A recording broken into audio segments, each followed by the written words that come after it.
السلام علیکم ورحمۃ اللہ وبرکاتہ۔ استغفر اللہ سے کیسے معجزے ہوتے ہیں، آئیے جانتے ہیں ایک سچی اسٹوری۔ معجزہ اللہ کی طرف سے آتے ہیں۔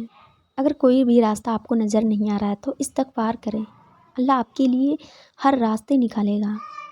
آپ کو کوئی بھی راستہ نظر نہیں آتا لیکن اللہ آپ کی سوچ سے بھی باہر ایک راستہ نکالے گا، اور اسے معجزہ کہتے ہیں۔ تو اگر آپ کو لگتا ہے کہ آپ کی پریشانیوں کا کوئی بھی حل نہیں ہے، تو آپ کو یہ لگ رہا ہے کہ کام بالکل ہی ناممکن ہے، تو صرف اور صرف اللہ تعالیٰ ہی آپ کی مدد کر سکتا ہے۔ آپ لوگوں سے امید نہ لگائیں، اللہ تعالیٰ سے مانگنا شروع کر دیں۔ آئیے جانتے ایک بہن کی اسٹوری۔ ایک بہن کہتی ہیں، میرے اوپر ایک نہ ایک پریشانی آتی رہتی تھی۔ کبھی میں بیمار ہو جاتی تو کبھی کوئی کسی بڑی پریشانی میں مبتلا ہو جاتی۔ تب مجھے ایک پڑوس میں رہنے والی دیندار آنٹی سے ملی۔ انہوں نے ہمیں یہ بتایا کہ تم استغفار کرو۔ میں نے استغفار کرنا شروع کر دیا۔ تقریباً 5 سال پہلے کی بات ہے۔ تب میں 7 سے 8 ہزار ڈیلی استغفار کرتی تھی، اور درود ابراہیم بھی بہت زیادہ پڑھتی تھی۔ میری لائف میں یہ چیزیں دھیرے دھیرے کب ٹھیک ہو گئی یہ پتہ ہی نہیں چلا۔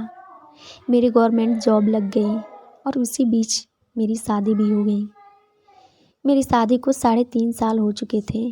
میری لائف بہت اچھی چل رہی تھی، کوئی بھی پریشانی نہیں آئی۔ میرے سسرال والے بھی ماشاءاللہ بہت اچھے تھے۔ یہ بہن کہتی ہے لیکن پرابلم یہاں سے آنی شروع ہوئی کہ میں کنسیو نہیں کر پا رہی تھی، اور پھر میرا ٹرانسفر لیٹر آ گیا۔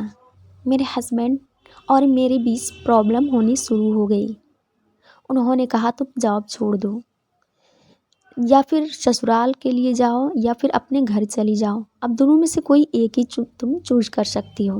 کہتی ہے میں بہت زیادہ پریشان ہو گئی، مجھے کوئی بھی راستہ نظر نہیں آ رہا تھا، مجھے کچھ بھی سمجھ میں نہیں آ رہا تھا کہ میں کیا کروں، اور دھیرے دھیرے میری لائف میں اور پرابلمس آنے شروع ہو گئی۔ میں نے استغفار کرنا کب چھوڑ دیا یہ مجھے بھی معلوم نہیں تھا، میں بہت پریشان تھی۔ پھر اچانک سے میرے سامنے استغفار سے ریلیٹڈ ایک ویڈیو آیا، شاید یہ اللہ کی طرف سے کوئی اشارہ تھا۔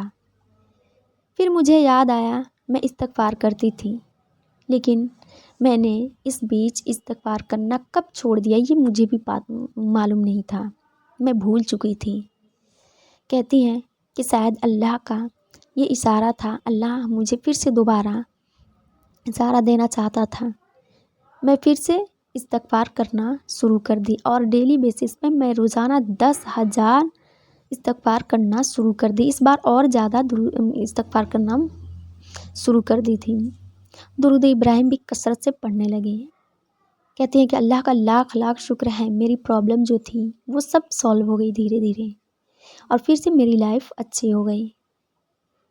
تو میں بتانا چاہوں گی کہ جن لوگوں کو بھی کوئی بھی پریشانیاں دقت ہو، آپ صرف اللہ سے دعا کریں اور توبہ استغفار کرتے رہیں۔ اللہ آپ کی ہر پرابلم کا سلیوشن رکھا ہے استغفار کے ذریعے۔